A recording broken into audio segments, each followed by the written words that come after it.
Nos encontramos en el Centro Universitario de Ciencias Sociales y Humanidades de la Universidad de Guadalajara para entrevistar a la investigadora del Sistema Nacional de Investigadores, Guadalupe Ramos Ponce, pero también integrante del grupo CLADE, para platicar principalmente aspectos de salud, familia, seguridad, derechos humanos y uno de los puntos importantes, la cuestión laboral. Esto con mira al Día Internacional de la Mujer. Maestra, para que nos platique cuál es la situación de las mujeres de Jalisco en la cuestión familiar.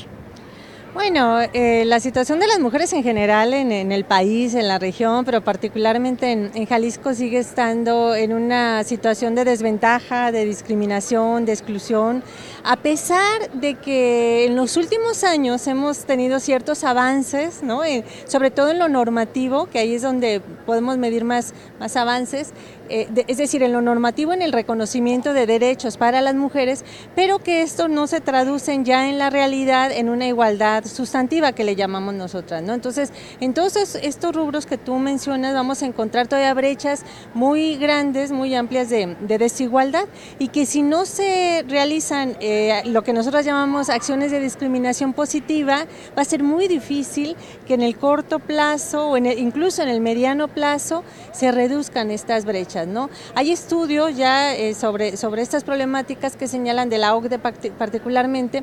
que si las tendencias siguen en el caso de México, así como vamos en el tema de las brechas de desigualdad, más o menos como en el año 2245 estaremos viendo algunos resultados, 2245, es decir, ya las generaciones,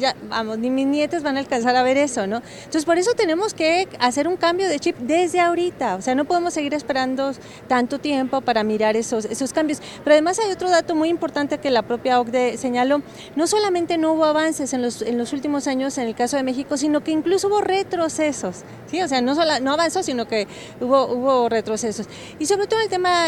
laboral, es decir, y qué bueno que estamos acá en la Universidad de Guadalajara, porque si bien hemos avanzado, por ejemplo, en el tema educativo, la inclusión de las mujeres en las aulas universitarias y desde el nivel básico, medio, superior y en las aulas universitarias, esto no se traduce en los empleos, en el ejercicio incluso de los puestos importantes en las empresas o en estos comités directivos, digamos, en empresas y en la empresa privada y en la pública, en el sector público, así es, en el ejercicio de gobierno. No vamos a ver a las mujeres secretarias de Estado, administradoras y demás. Alcanzamos a ver, por eso hay un doble discurso de igualdad, porque ahorita que estamos ya en un proceso electoral, los discursos de igualdad los vamos a encontrar que se repiten en todos los candidatos y candidatas de todos los partidos y de todos los colores, pero ya cuando llegan al ejercicio del poder, ahí es cuando choca, porque en realidad ya no es cierto que tenían una plataforma contemplada para la inclusión de las mujeres, y tampoco es cierto que durante su ejercicio de gobierno realizaran acciones para la inclusión de las mujeres, ¿no? Y en la cuestión de seguridad, ¿cómo está el panorama? Difícil, los feminicidios siguen colocándose a la orden del día. Muy complicado, o sea, muy complicado, porque ahora no solamente es el tema de los feminicidios, sino las desapariciones, ¿no? O sea, yo antes consideraba que lo peor que le podía pasar a una familia es un feminicidio, es la privación de la vida de alguien cercano, de algún familiar, y ahora con el tema de las desapariciones, que cada vez es más frecuente, cada vez vemos incluso un perfil de niñas, de jovencitas que son desaparecidas y que no vemos tampoco medidas de prevención y de alerta sobre esa situación en la entidad y en los municipios donde ocurren con mayor frecuencia. Sí, para decirte y que a tu auditorio le quede más o menos claro de cómo ha ido incrementando esta problemática, yo tengo estudiando la situación de los feminicidios y los asesinatos de mujeres ya 20 años, desde 1997 a la fecha. Y encontré que en los primeros años de 1997 al año 2005 el promedio de mujeres asesinadas era de 34 por año. A partir del año 2006 se incrementa y comienza a crecer de manera exponencial, de tal manera que ahora del 2006 a la fecha el promedio de mujeres asesinadas por año es de 78, es decir, lo doble. Pero no solo eso, a partir del año 2010 comienza a crecer de tal manera que rebasa el centenar cada año. Cada año son más de 100 mujeres asesinadas, son más de 100 mujeres que ya no están, que ya no podemos tener esta posibilidad de que en el Estado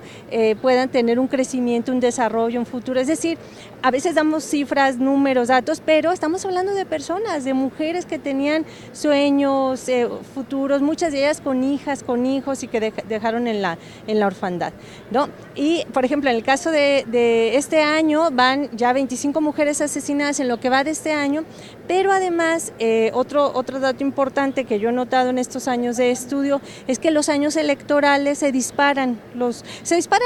la criminalidad en todos los ámbitos, pero particularmente en el caso de violencia contra las mujeres y feminicidios incrementan, ¿no? Entonces, en este año electoral ya estamos viviendo los efectos de este impacto en la vida de las mujeres, ¿no? Difícil la situación en el panorama de las mujeres del estado de Jalisco y a nivel nacional. Un panorama que todos tenemos que reflexionar, hombres y mujeres, estar siempre vigilantes de las leyes, pero más que nada vigilantes de las acciones que realizan nuestras propias autoridades. Muchas gracias, maestra. Regreso los micrófonos a cabina.